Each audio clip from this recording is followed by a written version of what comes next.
Oh, good morning, good afternoon, and good evening to all of our friends, acquaintances, and colleagues from around the world. Welcome. Today, my guest is James Beeson, Senior Vice President, Chief Information Security Officer at Cigna, a global health services organization. James has 20 years of direct experience as an information security leader and previously worked for GE Capital as a CISO and technology risk leader. James has co-chaired the CISO Executive Summit in Dallas for several years and participates as a keynote speaker at various events across the globe. James, welcome and thanks for joining us. How are you? I'm good. Thanks, Norm. Norm, appreciate you. Appreciate the opportunity to talk to the group. So doing great. Hoping my stream stays up with all this technology. Us being remote Yes, everywhere. right. Technology, as long as it keeps us in business. When it goes down, it keeps us in business. So we can cut it both ways. So I like to frame up the one question I'm going to ask you with a little bit of history. So over the past 27 years, and I'm thinking about 1994, was when Al Gore announced he invented the internet on the Tonight Show. You may remember that. And from the 1200 baud modems from which we worked, and we thought that was a big deal. And also being flamed in email by someone that didn't know who we were. To present day, right, where we're full of ransomware, cloud adoptions, and vendor threats, right? So we've really gone 180 degrees from the simplicity of where we came to where we are today.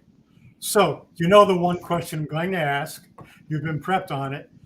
What keeps you up at night, other than your significant other possibly snoring? Yeah, and she would be unhappy if I mentioned that on this live stream to lots of people either way. So I'll say mum's the word on that, right? So listen, that's kind of the way I think about it is this, and I tend to frame that at this point, what mostly keeps me up are these macro. I think of them as macro drivers that drive our security program within Cigna, but I would argue they drive the program for most organizations, particularly large and complex organizations across the globe. And so let me walk through those real quick, and then I'll let you poke questions at me or whatever makes sense. Sure. The first one of those, and I don't think this is going to surprise anybody on a SANS call, is that, you know what, the bad actors are getting worse, right? First of all, there are more bad actors. In fact, the last time I took a look at a stat, I think we just got to or just passed 5 billion people on the internet now, right? So there's only a couple of billion left, and everyone on the planet will have some level of access to the internet. So of course, I'm a paranoid security guy, so the way I tend to think about that is that means there's potentially 5 billion bad people on the internet that can get to your information, right? Of course. So there are more bad actors. The bad actors are becoming significantly more sophisticated. There are, of course, state-sponsored actors that are government-funded and backed, particularly in places like North Korea. I'll pick on that one because it's an easy one. Sure. There are criminal bad actors, right, that are there for the money, but we're beginning to see much more of an overlap. I mean, it's always sort of been there, but now there's really a lot more collaboration between those two groups of bad actors. And I sort of say today, there appears to be some M&A almost activity going on within the bad actor space, mm-hmm. right? There are specialists, right? You can, the last time I was talking with some FSISAC folks, and they say right now there's at least 25 ransomware as a service offers on the dark web. So if you want to become a ransomware person, nothing to it. Just go sign up for a service. You don't need to know anything about the technology. You can just go pay a service to do it for you. There are specialty services for negotiating the ransom. There are specialty services for the ransomware to get into the space. So there's this, it's almost like there's more and more collaboration of the bad actors working together within that environment. So that first big macro thing is that the bad actors, there are more bad actors, and they are becoming more sophisticated. and we're seeing more and more collaboration between the state-sponsored bad actors and the criminal bad actors, and the numbers are big.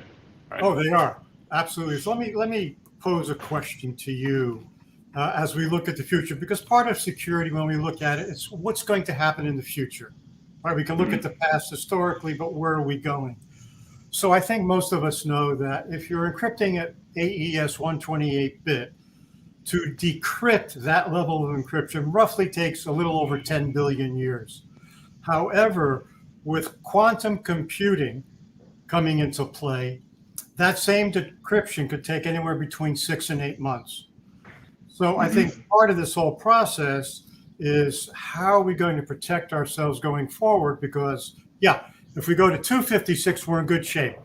You're not going to decrypt 256. We're talking 1 trillion plus years on that. And by the way, quantum computing isn't going to do it. But to your point, in talking about ransomware bad actors, it's those companies that maybe you can sneak in. And with quantum computing, to me, it becomes a very scary proposition. What are your thoughts? Yeah, I don't disagree. I think we'll see some leapfrog things where I know there's a lot of smart people working on how do we create a way to deal with what quantum computing will likely bring. So I don't know. My guess just from experience is that smart people somewhere in a lab will come up with a layered approach on kind of how to deal with that. But you're right, it is a concern in the future. And then the only other thing I'll say is, but at the end of the day, you know what? I don't need quantum computing because I can go to the weakest link that we have, and that weakest link is us. And all I've got to do is go talk a privileged user into giving me their credentials. Right. And you can have 256-bit encryption or whatever you want. It doesn't matter because I've got the password and the creds to decrypt it. You're absolutely correct. And that's the problem. The thing I always like to share with people is you can't prevent stupid. And that's to your exactly point, right. Somebody is going to click on a phishing email and that's the end of it. Now you're hooked. That's always, that's just always going to be the case. It just is. Now, I know we are doing a lot of things to try to help with everything from education. And my saying, by the way, is there's no patch for stupidity, but it's kind of the same thing. It goes back to the bad actors know that, and time and again, occasionally you have stealthy people that come in using sophisticated software and malware that get into your systems, take advantage of vulnerabilities that you have out there on your external facing touch points, your websites or URLs or your APIs, right? But at the end of the day, it's still pretty easy to get people to give up their privileged credentials, if you will, and then you can roam around in there and no one even knows you're there, right? So I think the bad guys are well aware of that, and I still tend to say that the biggest risk we got, or the biggest threat, really is the better way to put it, the biggest threat is actually people doing stupid stuff. And frankly, if you look at the data of breaches and this, that, and the other, the percentage that start with a mistake or accident is huge. I mean, it depends on who you get different stats from different places, but it's well up in the 75% or more of all breaches on the planet start with a mistake or an accident.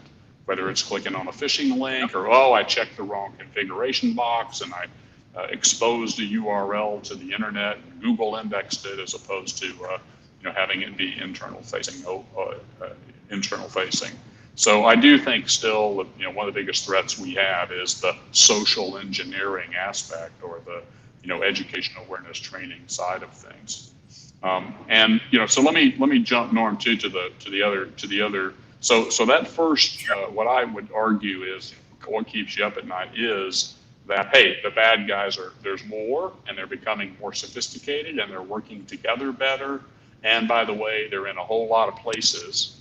Again, China, Russia, Iran, North Korea, where there isn't a lot that law enforcement can help us with either. And I know there is a lot. The government's obviously trying to lean in. which we can talk more about that if you want to later. But that's that first macro thing that I argue is what keeps me up at night. And I think most businesses have the same thing. The second big macro factor, which again I also don't think will surprise anybody, is because the bad acting space is getting worse, the regulators and clients, customers, are getting a lot more specific about what they expect of us companies to do to help ensure we protect their data and their systems. So regulations, that's an easy one. There's lots of regulators, and the regulators are coming in, and they're not just saying, yeah, you got to have a security program. They're saying, you will have a security program, and you will notify us in 24 hours, and you will use 128 encryption. They're being a lot more prescriptive, right? And so are clients. We've got clients that even put in their contracts today very specific things that you must do to meet their security requirements. So that second thing is that creates variation, as we have different regulators and different customer requirements to deal with, and that also keeps me up because it creates variation, and variation is your enemy in the security space. The third item, let me just talk to the other two, and then I'll let you poke at me with questions. The third macro driver, I would argue, and this one, again, this won't probably be a surprise to most people, is guess what? Our technology ecosystems continue to become more and more and more complicated. We're putting stuff in the cloud. We've got 285 SaaS partners. We've got hundreds of clients and thousands of suppliers connected to our systems where we're sharing and exchanging data. So the technology ecosystem continues to expand and become more and complex with more variation in it. And again, that makes it more difficult for us to make sure that we have the right layers of protection in place, and it also makes it more difficult for us to react when something happens in the environment, to have visibility and to be able to quickly identify it and contain it. So that's the third big macro thing that kind of keeps me up at night. And then the final thing, which again I don't think will surprise anybody, and by the way, I argue that the pandemic accelerated this one.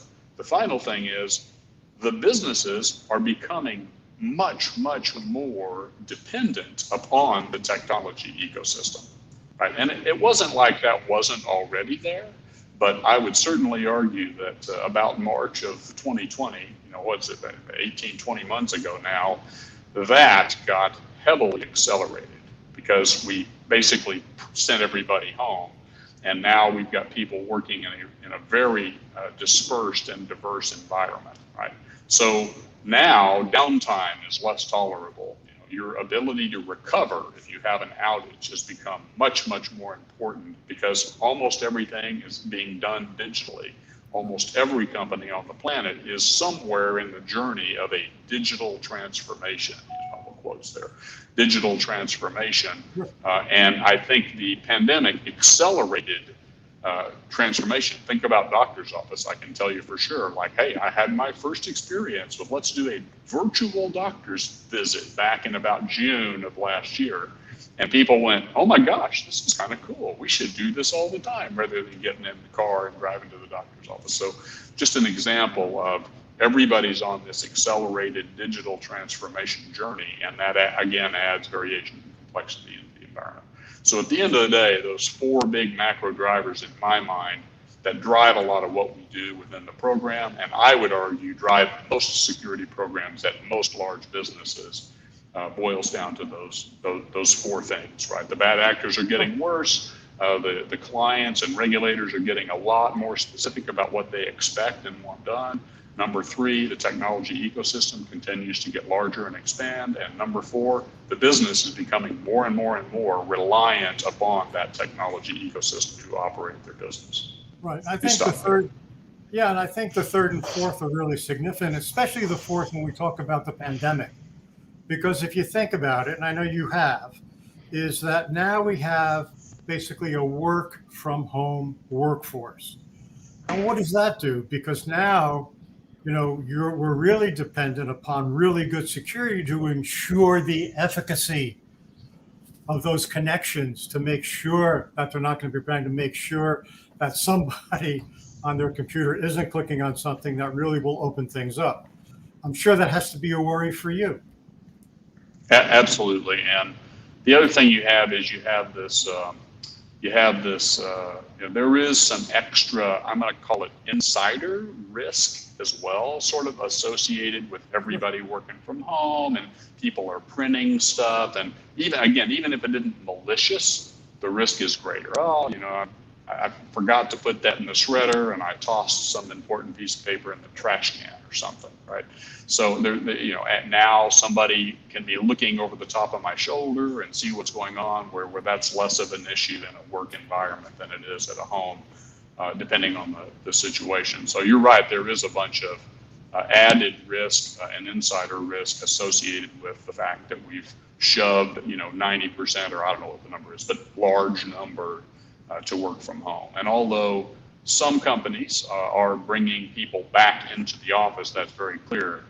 I think it's never going back to the way, my opinion is it's never going back to the way it was pre-pandemic.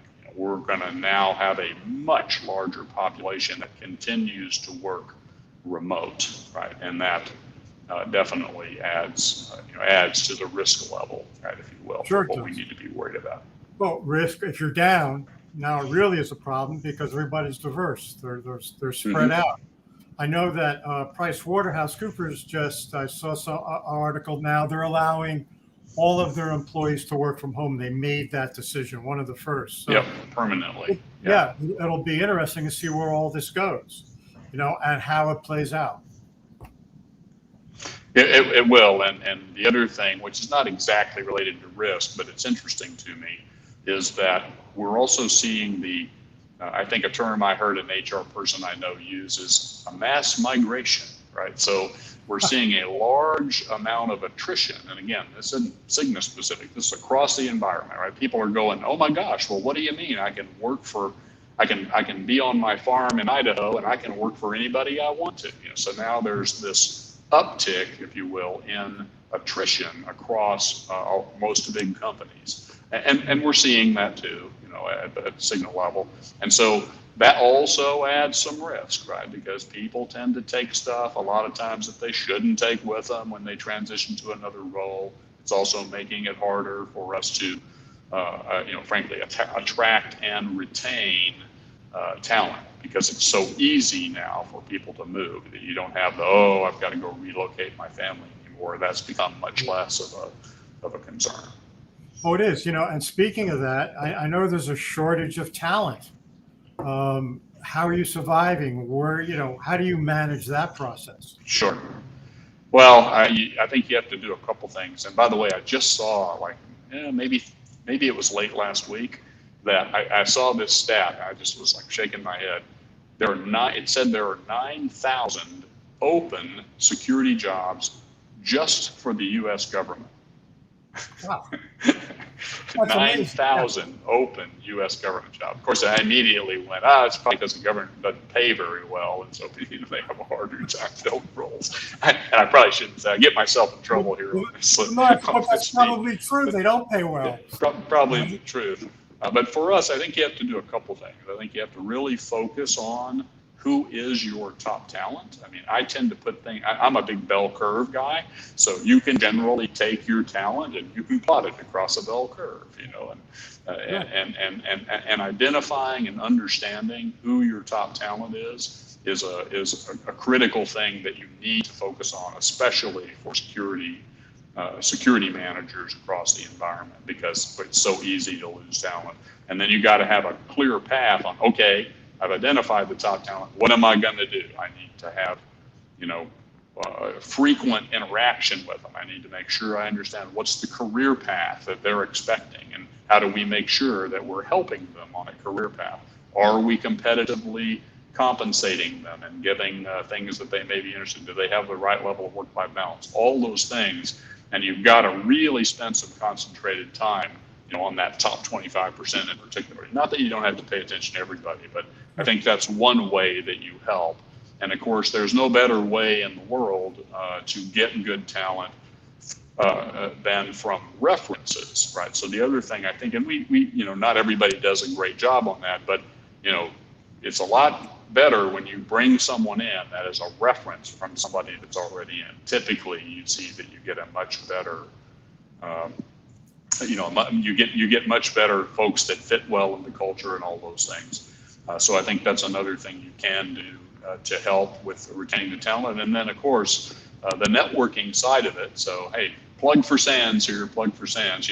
Any place that you're networking through SANS, through ISACs, through industry groups, and I won't go down the list and name them, but yeah, exactly, ISACA and ISSA, and the list goes on and on. There's so many different communities that you can participate in, and that's another really good way to find, attract talent,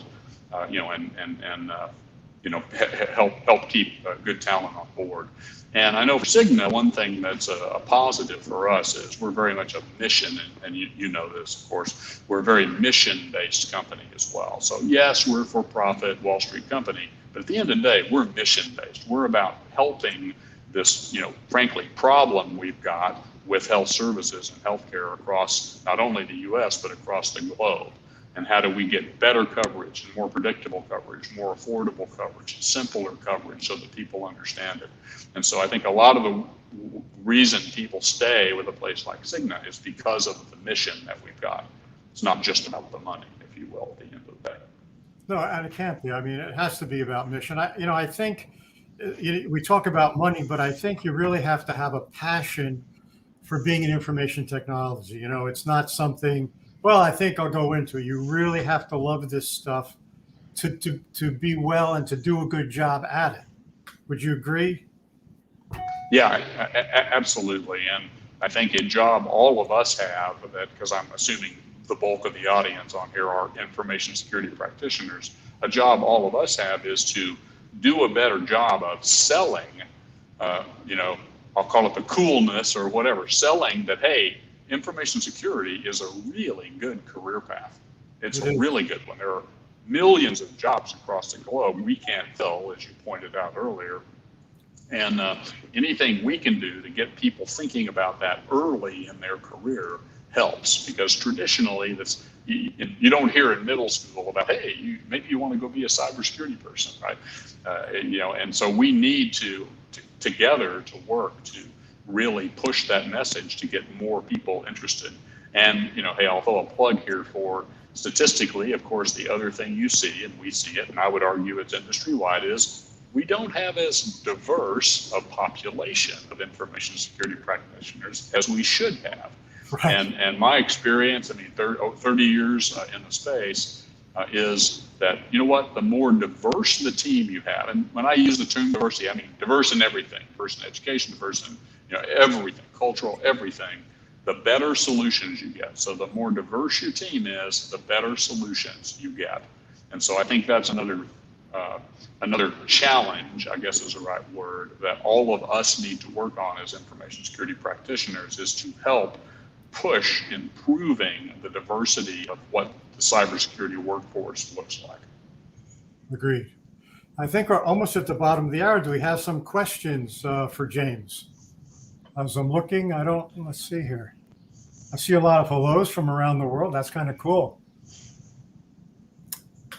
If not, we'll just keep going. So let's talk about, I happen to know the beginning of your career. I think it was really kind of neat when you were building those macros. And by the way, I think most of the people online may not remember that IT wasn't IT. It started out as MIS, many, many years ago, when we were using punch cards and Xeroxing all manner of documents, et cetera, et cetera. But I think it was very interesting what you did and how you came up with that whole macro process, if you don't mind sharing with our audience. Sure, I'm happy to do that. So that really was kind of my initial step into technology, if you will. So I have no formal education in technology, right? I've got a standard BBA business degree in management. Actually, my minor was in communications, so it was in speaking, like public speaking and that kind of stuff.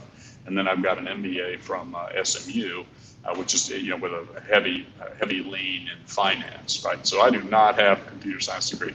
But my father, who he passed away a few years ago, but he he worked for 30 years at Sears, right? If anybody remembers Sears, I think they shut the last store down a few weeks ago, right? So it's kind of gone to the wayside. But he ran their systems. So he was in charge of credit, and that was all mainframe driven credit systems, this, that, and the other. So I grew up around computers. You had the TI-64 and then moved to the Tandy and the clones and all the. So I had exposure to computers, so I knew how to use them. And one of the programs I used, which probably most people on this call will be too young to know, was called PFS Professional File and PFS Professional Write. It was a flat file database and this, that, and the other. So long story short, basically what got me into technology is my now ex-wife, but wife at the time, I was working for Trinity Industries, and they were looking for people to help them put a bunch of time cards from that were sitting on paper in bankers' boxes into a database so that they could search and do some analysis on these time cards. I won't bore you with all the details behind it, but basically they looked for volunteers, and anybody that had a PC at home, which I did at that time, was a Tandy 1000, I think, had a PC at home. You could sign up to make extra money, right? And so my ex-wife signed me up. It was near Christmas. It was like October. And she's like, sure, we've got a computer at home. So this person showed up at my door. They had a banker's box, if everybody knows what that is, a big box full of time cards. There's probably 1,000 time cards in this banker's box. And they had a couple of floppy disks. One had the program on it, and one of them had the save. You saved it. You had the program run on one disk and you saved to another disk. So the guy came in and he said, here's what you do, James. You just start typing in, hey, here's a time card. The time card, James Beeson. He came in on Monday. He was there 8 hours. Tuesday was out 6. Wednesday was inclement weather, et cetera, et cetera. And I asked the guy at the time, I said, this information is the same. It's over and over. Every week, James comes in on Monday, and maybe there's a little bit of variation, but most of the data is the same, and you're making us retype it every single time. That doesn't make sense. Couldn't we build some macros to do that? And he was like, no, we've thought this through. We know what we're doing. So just do what we ask and turn in the stuff. And the way they were paying you is they were paying you per time card, right? So they had somebody that could type like 40 words a minute, sit down and say, well, if you're an average typer, which is about 40 words a minute, then we're going to pay you, and I don't remember the numbers to be honest with you, so I'm going to make them up, but we're going to pay you 10 cents a time card. And if you're a 40 word per minute typer, you should make about $20 an hour. And of course, this is back in the of course, 80s, actually. Yeah. And I was like, and my wife's like, sure, we need it. Christmas is coming, $20 an hour. James can earn extra few $100 to buy the kids Christmas presents.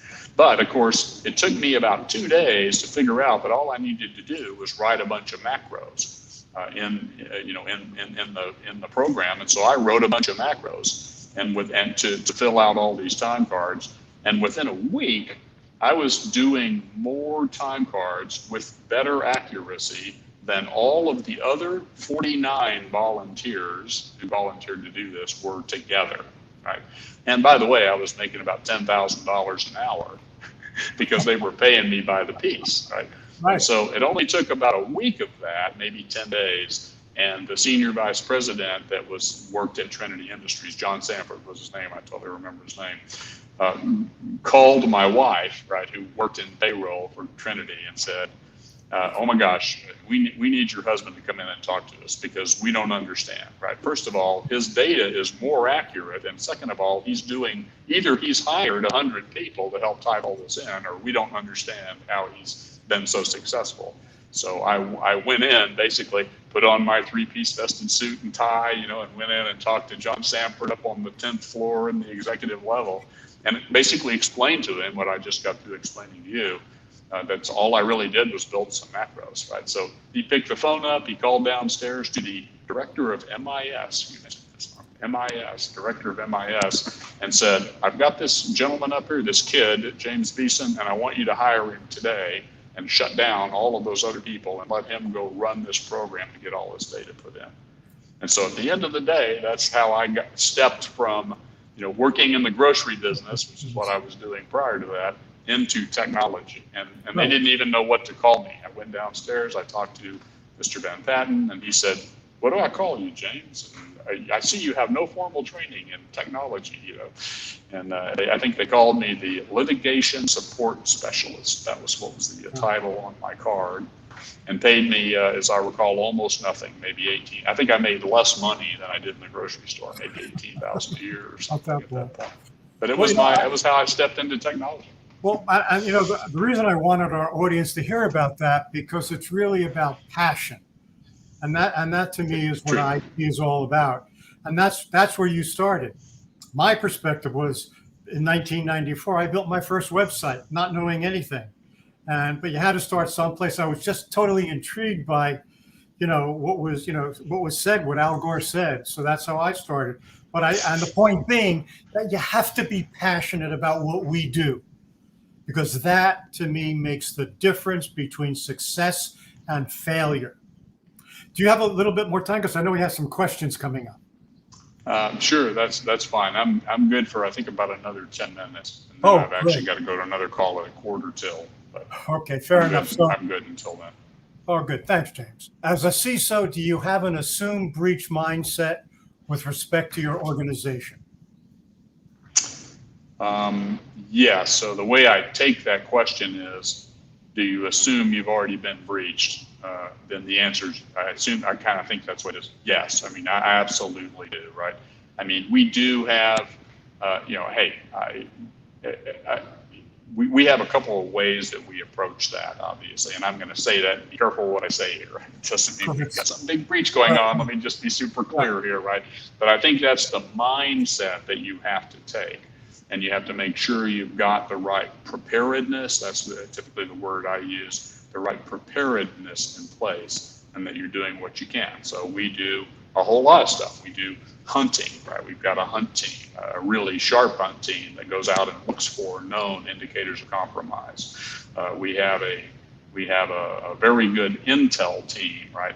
And I think of it as baseball cards, kind of. So one of the things you want to be sure you do at an organization is understand your enemy, as the old saying goes, right? So you'd like to know, who is it that's interested in breaking into your systems, and what do they look like? What does their baseball card look like, if you will? So we know, we keep a very close eye on who are those top threat actors that we're most concerned about, and what do they look like, and what are their tools, techniques, and processes and procedures? What are their indicators of compromise? What are their patterns? And of course, we also reach out to lots of partners to get not just our internal view on what those bad guys look like, but hey, what does the FBI say? What does DSAC say? What does ISAC say?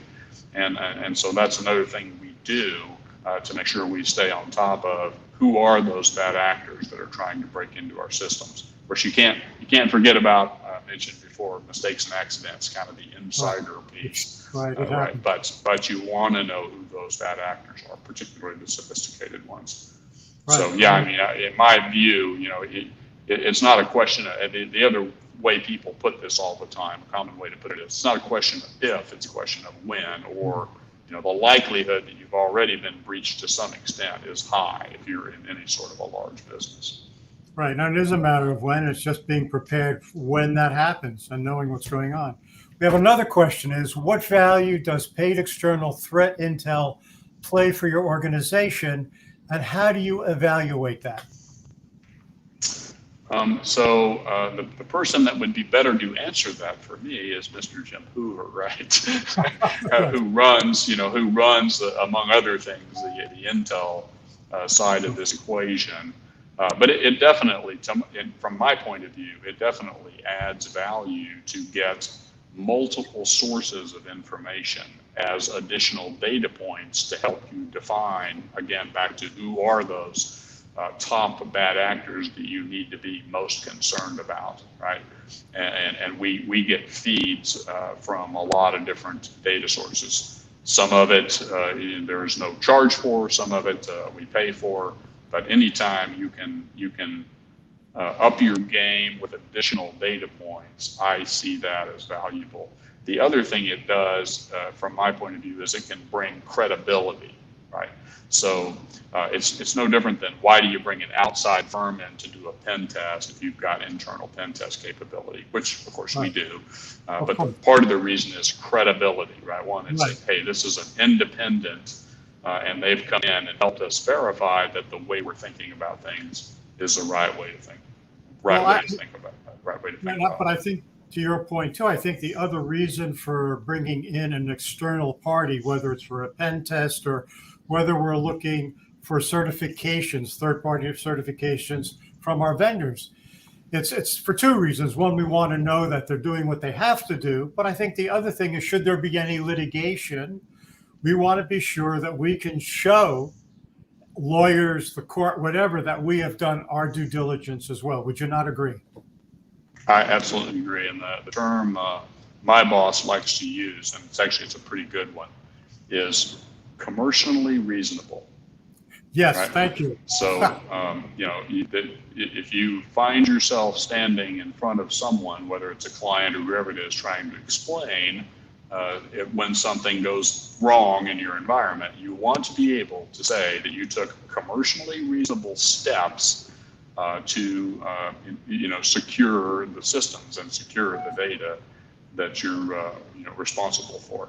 So I've always kind of liked that term. It's a good term or a good way to think about it. No, well, it's a great way. I think lawyers have always pounded that into my head, the word reasonable, because it covers a plethora of things that we do within our industry. So yeah, commercially reasonable and reasonable. As you know, you want to make sure that word is in every master service agreement, every security addendum and statement of work. It's just key to what we do. Reasonableness works. So yeah, yes. I think we're coming up. You have 5 minutes before your next meeting. Thank you for coming on. I'd like to thank you. I'd like to thank the audience for joining us and for all of your input. I'd also like to share with everybody that on November 3rd at 12 noon, my guest will be Mark Lobel from PwC, and Mark is a leader in the USA cybersecurity risk assessment area. I believe you know him, James. And so we're looking that's great. We're having him. I'll certainly be tuned in. He's got a lot of expertise in this space. So and thank you. Thank you, by the way, for the opportunity. Always happy to get on and have these conversations. They're always valuable to me too. I learn a lot from them, and I learn a lot from the questions people ask as well. So I appreciate the opportunity. I appreciate it. Thanks. Have a good day. Okay, you too. Thank you.